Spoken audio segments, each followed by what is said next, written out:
हम लोग environmental scanning के बारे में बात कर रहे थे।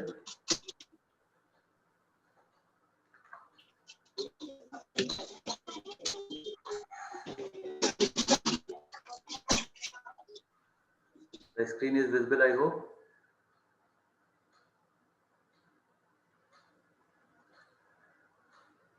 फीचर्स ऑफ एनवायरनमेंट हम लोग बात कर चुके हैं। एनवायरनमेंट इज कॉम्प्लेक्स और multifaceted, environment is dynamic, environment is challenging, environment is having a far reaching impact. Holistic exercise है, एक्सप्लोरेटरी प्रोसेस है और कंटिन्यूस एक्टिविटी है।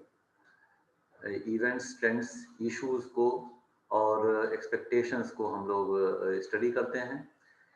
एक और चीज़ जो मैंने आप लोगों को बताई थी वो ये थी कि एनवायरनमेंट को, एक्सटर्नल एनवायरनमेंट को एटलीस्ट हम लोग जनरल एनवायरनमेंट और टास्क या रेलेवेंट एनवायरनमेंट में डिवाइड कर सकते हैं। जनरल एनवायरनमेंट यानी कि जो एक्चुअली पूरा एनवायरनमेंट है, एक्सटर्नल एनवायरनमेंट। टास्क या रेलेवेंट एनवायरनमेंट वो हुआ जो कि हमारे पर्टिकुलर बिजनेस के लिए रेलिवेंट है, इम्पॉर्टेंट है। कुछ ऐसे एनवायरनमेंट के सेक्टर्स हो सकते हैं जो कि हमारे लिए में भी रेलिवेंट नहीं है, तो वो चीज़ें जनरल में आ सकती हैं, टास्क या रेलिवेंट एनवायरनमेंट में नहीं आएंगी। एज एन एग्जांपल, पहले भी मैंने जो बताया था कि फॉर एग्जांपल एक डोमेस्टिकली ऑपरेटिंग कंपनी के लिए इंटरनेशनल मार्केट्स में क्या हो रहा है, इंटरनेशनल स्टेज पे क्या हो रहा है, वो जनरल एनवायरनमेंट का पार्ट हो सकता है, टास्क या रेलिवेंट एनवायरनमेंट का पार्ट नहीं है। तो एक्चुअली जनरल एनवायरनमेंट तो स्टडी कर सकते हैं, लेकिन फोकस हर ऑर्गेनाइजेशन को केवल टास्क या रेलिवेंट एनवायरनमेंट के ऊपर ही करना चाहिए। अब इसमें हम लोग बात कर चुके हैं अबाउट द एक्सटर्नल एनवायरनमेंट। हम लोग बात कर चुके हैं एक्सटर्नल एनवायरनमेंट को स्टडी करने के लिए जो अलग अलग टूल्स हैं उसके बारे में हम लोग बात कर चुके हैं पहले। तो उसमें हम लोगों ने एक्सटर्नल एनवायरनमेंट के बारे में हम लोगों ने स्टडी किया था और जो देखा था कि जो अलग अलग टूल्स देखे थे, बोल्टन्स मैट्रिक्स को स्टडी किया था, क्वेस्ट समझा था, क्विक एनवायरमेंटल स्कैनिंग टेक्निक और ईटॉप या एनवायरमेंटल थ्रेट अपॉर्चुनिटी प्रोफाइल जो सबसे ज़्यादा इम्पॉर्टेंट है और सबसे ज़्यादा यूज़ किया जाता है और सबसे अच्छी एनालिसिस देता है एनवायरनमेंट के बारे में, ऑब्जेक्टिव एनालिसिस देता है, वो भी हम लोगों ने स्टडी किया था। Now we are going to talk about the internal environment of the organisation, जिसको कि हम इंडस्ट्री एनालिसिस भी बोल सकते हैं। एनालिसिस ऑफ द टास्क और relevant environment of the organisation. Industry को वैसे जब हम स्टडी करेंगे तो हम बात करेंगे कि कितनी फर्म्स हैं इंडस्ट्री में, the level and pattern of promotional expenditures, यानी कि जितनी भी इंडस्ट्रीज हैं वो किस तरीके से प्रमोशन के ऊपर क्या खर्चा कर रही हैं, the rate and nature of technological competition also, क्या चीज़ें हमारे एनवायरनमेंट में अवेलेबल हैं, क्या चीज़ें हमारे एनवायरनमेंट में हैं, वो तो इम्पॉर्टेंट है ही, लेकिन बाकी जो कंपनीज हैं वो कैसे रिएक्ट कर रही हैं या एनवायरनमेंट के बेसिस पर किस तरह से अपना डिसीजन ले रही हैं, वो भी इम्पॉर्टेंट होता है, क्योंकि वो भी हमारे काम करने के तरीके के ऊपर असर डालेगा।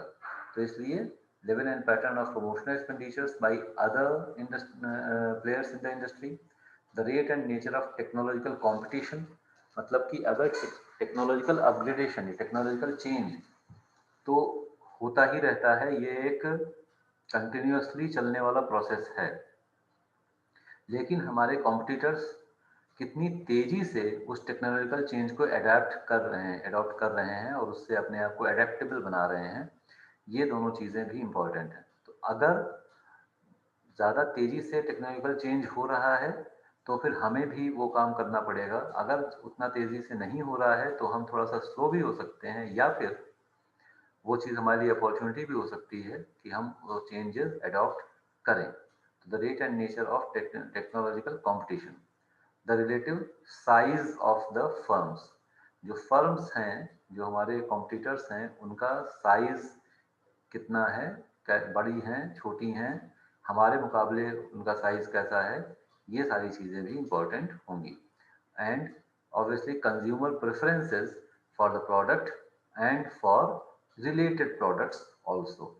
तो हम जो प्रोडक्ट ऑफर कर रहे हैं और जो उससे रिलेटेड प्रोडक्ट्स जो भी हो सकते हैं या हैं, तो उनके लिए कंज्यूमर्स का की अप्रोच, उनके लिए उनकी सोच, उनकी प्रेफरेंसेस किस तरह की हैं, that is also something that should be studied in industry analysis. और क्या चीज़ें हैं? The rate of growth of demand, demand कितनी तेजी से ग्रो कर रही है।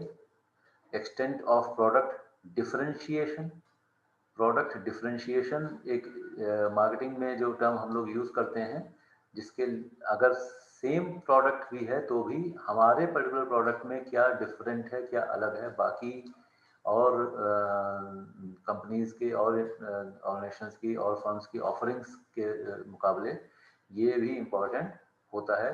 तो प्रोडक्ट डिफरेंशिएशन है कितना, ये भी देखना है, और वो हम कितना ज़्यादा एडॉप्ट कर रहे हैं। जैसे कि मान लीजिए कि डीटीएच सेगमेंट की बात लें, डीटीएच के बारे में बात करें, तो डायरेक्ट टू होम टेलीविज़न जो है, तो उसमें प्रोडक्ट डिफरेंशिएशन बहुत ज़्यादा कुछ ऐसा नहीं होता है। तो अगर डिफरेंशिएशन है या नहीं है, या है नहीं है तो भी हम अपने प्रोडक्ट को कैसे डिफरेंशिएट कर सकते हैं, ये सारी चीज़ें भी देखने की ज़रूरत होगी ऑर्गेनाइजेशंस को, या एक कोई किसी भी एक बिजनेस ऑपरेटर को। The price behaviour of the leading firms, price behaviour हमारे जो कॉम्पिटिटर्स हैं वो तो देखना ज़रूरी है ही, लेकिन ज़्यादा इम्पॉर्टेंट ये है कि जो लीडिंग फर्म्स हैं, जो इस पर्टिकुलर सेगमेंट में जो लीडर्स हैं, वो किस तरीके से उनका प्राइस बिहेवियर किस तरह का है, या प्राइस स्ट्रेटजीज वो किस तरह की यूज़ कर रहे हैं। अलग अलग तरह की जो प्राइसिंग स्ट्रेटजीज होती हैं, कभी हम मार्केट स्किमिंग करते हैं, कभी पेनिट्रेशन प्राइसिंग करते हैं, कभी निश किसी को टारगेट करने के लिए कर सकते हैं। तो वो किस तरह का बिहेवियर है लीडिंग फर्म्स का, वो देखना ज़रूरी है। Accordingly we can also adapt the minimum efficient scale of production, scale of production, economies of scale जिसकी बात जो हम बात करते हैं, तो कितना मिनिमम प्रोड्यूस करेंगे जो कि इफ़िशियंट होगा, जिससे कि हमारी इफ़िशियंसी भी मेंटेन रहे। ये भी एक इम्पॉर्टेंट फैक्टर होगा किसी भी इंडस्ट्री में एंटर करने के टाइम पर, कि कम से कम कितना हम इफ़िशियंटली प्रोड्यूस कर लेंगे। कोई भी कभी भी हम कोई भी चीज़ प्रोड्यूस कर रहे हैं तो एक लेवल ऐसा ज़रूर होगा जितना कि आपको प्रोड्यूस करना ही होगा, वरना आप ब्रेक इवन नहीं कर पाएंगे। तो वो एक चीज़ इंपॉर्टेंट है। शुरुआत में आप कोशिश करेंगे मे बी कि हम कम प्रोड्यूस करें, तो वो actually minimum efficient scale of production कितना है, दैट आल्सो बिकम्स इम्पॉर्टेंट। एक बहुत ही इम्पॉर्टेंट जो अगला फैक्टर जो हम लिखा हुआ है वो काफ़ी इम्पॉर्टेंट है, द बायर स्विचिंग कॉस्ट। जो भी हमारा बायर होगा, जो भी हमारा कस्टमर या कंज्यूमर होगा, वो अगर स्विच करता है, अगर चेंज करता है, तो उसकी कॉस्ट उसको उसके लिए कितनी होगी। अलग अलग तरह के प्रोडक्ट्स के लिए बायर स्विचिंग कॉस्ट अलग अलग होती है। डीटीएच की अगर हम जो अभी एग्जांपल लिया था उसकी अगर हम बात करें, तो एक बार आपने एक कनेक्शन ले लिया डीटीएच का, अब आप आसानी से स्विच नहीं करेंगे, क्योंकि जो फिक्स्ड कॉस्ट है डिश की और इंस्टॉलेशन की, ये सारी चीज़ें आपको दोबारा इनकर करनी पड़ेगी अगर आप स्विच करेंगे। तो जहाँ पर बायर्स आसानी से स्विच नहीं कर सकता है, वहाँ पर उस इंडस्ट्री में कंपनीज को, फर्म्स को थोड़ा फ़ायदा भी है, थोड़ा नुकसान भी है। फ़ायदा ये है कि हमारे जो कस्टमर्स होंगे वो हमसे अगर थोड़ा डिससेटिस्फाइड भी होंगे तो भी इतनी आसानी से दूसरी जगह नहीं जाएंगे। नुकसान क्या है? नुकसान ये है कि इस अगर हमारे कस्टमर्स दूसरी तरह जा नहीं सकते हैं, तो दूसरों के कस्टमर्स भी हमारे पास इतनी आसानी से नहीं आएंगे। लेकिन नॉर्मली इसको कंपनीज एक पॉजिटिव एस्पेक्ट की तरह से ही ले सकती हैं। फॉर एग्जांपल इसी तरीके से पहले कम से कम, आज मेरे ख्याल से एमएनपी या मोबाइल नेटवर्क की जो पोर्टेबिलिटी है वो आए करीब 10 साल हो रहा होगा। उससे पहले इसी तरीके से जो मोबाइल सर्विस प्रोवाइडर जो होते थे, SIM network, mobile network service provider जो होते थे, उनके लिए उनको ये मालूम था कि कोई अगर स्विच करेगा तो उसका मोबाइल नंबर चेंज हो जाएगा, उसको प्रॉब्लम्स हो सकती हैं। तो इतनी आसानी से हमारी सर्विस से को छोड़ करके कहीं और नहीं जाएगा कोई। लेकिन एमएनपी आने के बाद बहुत ज़्यादा डर था कंपनीज के अंदर कि अब हमें प्रॉब्लम होगी, हालांकि उतनी प्रॉब्लम हुई नहीं। तो मतलब ये है सिंपली कि स्विचिंग कॉस्ट किसी भी तरीके की हो सकती है, किसी भी तरीके जो स्विचिंग कॉस्ट है, चेंज करने पर जो कॉस्ट होगी, बड़े प्रोडक्ट्स जितने होंगे उतने उसमें स्विचिंग कॉस्ट ज़्यादा होगी। छोटे एफएमसीजीज हैं, वहाँ पर आप आसानी से स्विच कर सकते हैं, एक बार एक टूथपेस्ट खरीदा, अगली बार कोई दूसरा टूथपेस्ट खरीद सकते हैं। तो एफएमसीजी सेक्टर जो है इसीलिए उसको थोड़ा सा ज़्यादा कॉम्पिटिटिव माना जाता है, क्योंकि स्विचिंग कॉस्ट ज़्यादा होती है, जबकि दूसरे सेक्टर्स में स्विचिंग कॉस्ट उतनी ज़्यादा नहीं होगी। Demand side economies of scale, तो इकोनॉमीज ऑफ स्केल को हम डिमांड से भी रिलेट करके उसको हम देखेंगे। Specificity of plant and equipment to industry, एक बार हम एक पर्टिकुलर इंडस्ट्री में घुसे, कुछ प्रॉब्लम हुई, कोई दिक्कत हुई, हम चाहते हैं कि हम कोई और बिजनेस शुरू करें, कोई और चीज़ प्रोड्यूस करना शुरू करें, मैन्युफैक्चर करना शुरू करें, तो जो प्लांट इक्विपमेंट के ऊपर जो इन्वेस्टमेंट हुआ है वो क्या हमें दोबारा करना पड़ेगा, या फिर जो भी कुछ मशीनरी वगैरह हमारे पास है वो उसमें से ज़्यादातर चीज़ें एटलीस्ट किसी और इंडस्ट्री में भी लग सकती हैं। तो इस पे जितना ज़्यादा स्पेसिफिक होगा प्लांट इक्विपमेंट किसी एक पर्टिकुलर इंडस्ट्री को, उतना ज़्यादा आपको उस इंडस्ट्री को छोड़ना मुश्किल होता जाएगा। जितना कम स्पेसिफिक होगा उतना आसान होता जाएगा। ये भी, इसका भी ड्यूअल एस्पेक्ट होगा हमेशा। जिस इंडस्ट्री को छोड़ना आसान है वहाँ पर आपके लिए भी आसानी है उस एंट्री में एंटर करना, लेकिन वहाँ पर कंपटीशन भी ज़्यादा हो सकता है, क्योंकि ये आसानी सभी के लिए है। जहाँ पर जिस इंडस्ट्री को में जो specificity of plant and equipment है वो ज़्यादा है, यानी कि इंडस्ट्री को छोड़ना मुश्किल है, क्योंकि अगर आपने इंडस्ट्री छोड़ करके किसी और इंडस्ट्री में आप जाना चाहते हैं तो जो भी इक्विपमेंट है आपका वो उसमें से ज़्यादातर चीज़ें बेकार हो जाएंगी। तो वहाँ पर आप भी सोच समझ करके घुसेंगे, लेकिन फिर एक बार आप वहाँ पर आ गए तो आपका कंपटीशन जो है वो भी ज़्यादा नहीं होगा, क्योंकि लोग भी वहाँ पर सोच समझ करके ही आएंगे कि यहाँ से छोड़ना मुश्किल होगा। तो that is an advantage also. तो इंडस्ट्री एनालिसिस में हम लोग क्या क्या चीज़ें देखते हैं, the basic features of the industry, जिसके बारे में अभी हम लोगों ने थोड़ी सी बात की। इंडस्ट्री का एनवायरनमेंट कैसा है, यानी कि relevant environment. Structural features of the industry क्या है, इंडस्ट्री की अट्रैक्टिवनेस क्या है, जो कि कई सारे फैक्टर्स के ऊपर डिपेंड करेगी, जिन फैक्टर्स के बारे में कुछ हम लोग अभी बात कर रहे थे। डिमांड की ग्रोथ कैसी है, प्राइस बिहेवियर किस तरह का है, minimum efficient scale of production क्या है, ये सारी चीज़ें जो हैं वो चीज़ें इंडस्ट्री अट्रैक्टिवनेस में भी आएंगी। इंडस्ट्री की परफॉर्मेंस कैसी है, that is also an important aspect. Industry में किस तरह की प्रैक्टिसेस हैं, कंपटीशन किस तरह का है, और फ्यूचर इंडस्ट्री का कैसा है। इन चीज़ों के बेसिस पर इंडस्ट्री को एनालाइज किया जाता है।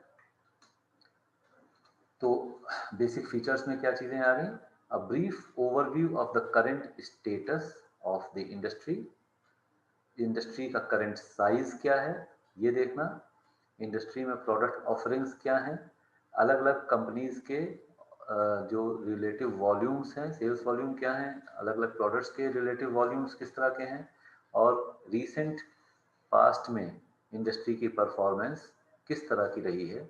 ये हो गए basic features. Then the industry environment जो है वो किस तरह का है, तो environment in which the firm operates. Porter, Michael Porter, renowned expert in the field of strategic management who has contributed quite many theories to this discipline. He classifies industries into 5 different categories on the basis of their environment. Environment के basis पर अलग अलग उन्होंने categorize किया है, the fragmented industries, the emerging industries, the mature industries, the declining industries, और the global industries. Emerging industries हो गई जहाँ पर कि अभी जो जहाँ पर नया अभी डेवलपमेंट हो रहा है। मैच्योर इंडस्ट्री जहाँ पर कि काफ़ी कुछ टाइम हो चुका है उस इंडस्ट्री को। डिक्लाइनिंग उसका उल्टा हो गया कि इमर्जिंग का उल्टा हो गया, डिक्लाइन पर है। और यानी कि ज़्यादातर कंपनीज जो हैं, ज़्यादातर इंडस्ट्रीज जो हैं, ज़्यादातर प्रोडक्ट्स जो हैं वो डिक्लाइन पर हैं। ग्लोबल इंडस्ट्रीज जो ग्लोबली ऑपरेट कर रही हैं, फ्रेगमेंटेड, इनका कोई भी कॉम्बिनेशन हो सकता है, वो फ्रेगमेंटेड इंडस्ट्रीज में आ जाएगा। तो इंडस्ट्री स्ट्रक्चर में की बात अगर हम करें तो क्या क्या चीज़ें इसमें होंगी। Industry structure deals with the total market size, the number of players, market का साइज क्या है, कितने अलग अलग कॉम्पिटिटर्स हैं वहाँ पर, उनके रिलेटिव शेयर्स क्या हैं, उनके बीच में कंपटीशन किस तरह का है, बहुत स्टिफ है या ज़्यादा कंपटीशन नहीं है। Barriers to the industry, barriers यानी कि एंट्री और एग्जिट के बैरियर्स, जो बात कर रहे थे कि वहाँ एंटर करना कितना आसान है और एग्जिट करना कितना आसान है। अगर आसान होगा तो बैरियर्स लो होंगे, अगर मुश्किल होगा तो बैरियर्स हाई हैं या ज़्यादा हैं। कॉस्ट स्ट्रक्चर किस तरह का है, जो भी कुछ रॉ मटेरियल्स वगैरह हम यूज़ कर रहे हैं, the strategies normally being pursued by the different players operating in this particular industry। Barriers में ही एंट्री बैरियर्स का भी पॉइंट उसी तरह से आ जाएगा। इंडस्ट्री अट्रैक्टिवनेस की अगर हम बात करें तो profit potential obviously is an important aspect, important point. Profit potential जहाँ ज़्यादा होगा वो इंडस्ट्री ज़्यादा अट्रैक्टिव मानी जाएगी, ग्रोथ जहाँ ज़्यादा होगा वो ज़्यादा अट्रैक्टिव मानी जाएगी। ट्रेंड्स किस तरह के चल रहे हैं फ्यूचर के रिस्पेक्ट में, उसमें वो भी फैक्टर्स कुछ होंगे ऐसे जो कि ये डिसाइड करेंगे कि आपकी इंडस्ट्री कितनी अट्रैक्टिव है। Forces impacting the competition with in the industry, तो कंपटीशन किस तरह का है। ऑब्वियसली कंपटीशन अगर बहुत ज़्यादा है तो भी इंडस्ट्री उतनी अट्रैक्टिव नहीं लगेगी, और बैरियर्स किस तरह के हैं, वो अगर ज़्यादा हैं तो इंडस्ट्री उतनी ही कम अट्रैक्टिव मानी जाएगी। परफॉर्मेंस इंडस्ट्री में, इंडस्ट्री का ओवरऑल परफॉर्मेंस, किसी एक पर्टिकुलर कंपनी की बात हम नहीं कर रहे हैं, ओवरऑल इंडस्ट्री का परफॉर्मेंस किस तरह का है। तो इसमें प्रोडक्शन, सेल्स, प्रॉफिटेबिलिटी और टेक्नोलॉजिकल एडवांसमेंट, इस तरह की चीज़ें काउंट करेंगी, इस तरह की चीज़ें स्टडी करनी होगी इंडस्ट्री पर, इंडस्ट्री ओवरऑल इंडस्ट्री के परफॉर्मेंस के रिलेशन में। इंडस्ट्री में प्रैक्टिसेस किस तरह की हैं। सो the policies of the companies, the firms related to product, उनकी प्राइसिंग स्ट्रेटजीज किस तरह की, जिस तरह की प्राइसिंग स्ट्रेटजी कोई एक कंपनी अडॉप्ट करेगी वैसा ही और कंपनीज भी उसके कंपटीशन जो है वो फोर्स हो जाएंगी उस तरह की पॉलिसीज को अडॉप्ट करने के लिए। तो प्राइसिंग स्ट्रेटजीज आर इम्पोर्टेंट। कोई ज़्यादा कॉम्पिटिटिव होगा तो और लोगों को भी करना ही पड़ेगा। जब इसका बहुत ही एक ग्लेरिंग एग्जाम्पल हम कह सकते हैं वो है जियो। तो जियो जब लॉन्च हुआ था तो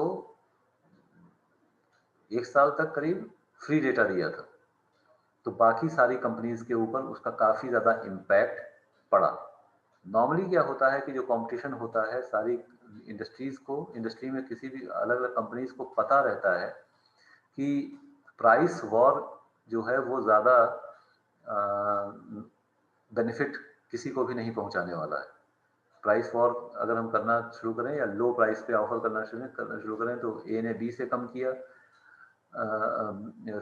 सी ने ए से कम कर दिया, डी ने सी से कम कर दिया, इस तरह से कोई there can be no end to that.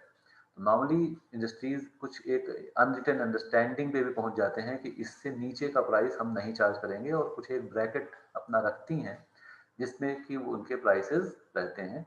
कभी कभी लेकिन इस तरह की चीज़ें होती हैं जो कि जियो ने, वो क्योंकि नया एंट्री वो कर रहे थे तो उन्हें मार्केट कैप्चर करना था, तो उन्होंने इस तरह की प्राइसिंग स्ट्रेटजी अडॉप्ट की। प्रमोशन पॉलिसी, तो प्रोडक्ट प्रमोशन पॉलिसी किस तरह की है इंडस्ट्री में, कैसा अडॉप्ट कर रहे हैं। डिस्ट्रीब्यूशन के लिए किस तरह की प्रैक्टिसेस हैं, R&D के ऊपर किस तरह का फोकस है, और कंपटीशन के लिए किस तरह का अप्रोच है इंडस्ट्रीज का या अलग अलग कंपनीज का, that is also important. Industry का फ्यूचर किस तरह का है, तो changes in customer preferences, customer के प्रेफरेंसेस में किस तरह का चेंज आ रहा है, तेज आ रहा है, स्लो है, those things are important. Product innovations जो हो रहे हैं वो फ्यूचर को अफेक्ट करेंगे। Entry and exit of the firms, entry barriers, exit barriers किस तरह के हैं, that is also govern the future of the industry. Growth industry में कैसी हो रही है, रेगुलेटरी फ्रेमवर्क, गवर्नमेंट का कैसा एटीट्यूड है इंडस्ट्री को लेकर के, और इंडस्ट्री लाइफ साइकिल वो कैसी है और किस स्टेज पर है इंडस्ट्री, ये भी हम देख सकते हैं। और लाइफ साइकिल लंबी है, छोटी है, दैट इज आल्सो इम्पोर्टेंट। तो फिलहाल अभी यहाँ पर इतने पे रुकते हैं इंडस्ट्री के बारे में बात करके। फिर आगे इससे आगे हम लोग कंटिन्यू करेंगे अगले सेशन में। पता नहीं आयुषी को कितना समझ में आया नहीं आया।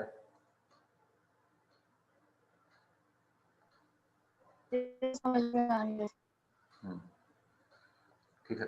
कुछ सेशंस आपके मिस हुए थे मेरे ख्याल से, आपने हो सकता है देख लिया हो, जो मैं शेयर करता रहता हूँ, इसे भी डाल देंगे पीपीटी और as well as the recording of this session. ईटॉप से रिलेटेड जो चीज़ें थी वो कुछ काम नहीं किया। ईटॉप अच्छे से प्रैक्टिस कर लीजिएगा आयुषी।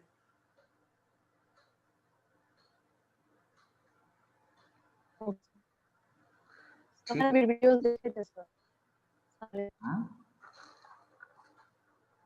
ईटॉप में कोई डाउट नहीं होना चाहिए, उसको अच्छे से प्रैक्टिस कर लीजिएगा। अगर हो तो मैंने सब देखे सारे वीडियोस, थोड़ा क्वेश्चंस थे। ठीक ठीक।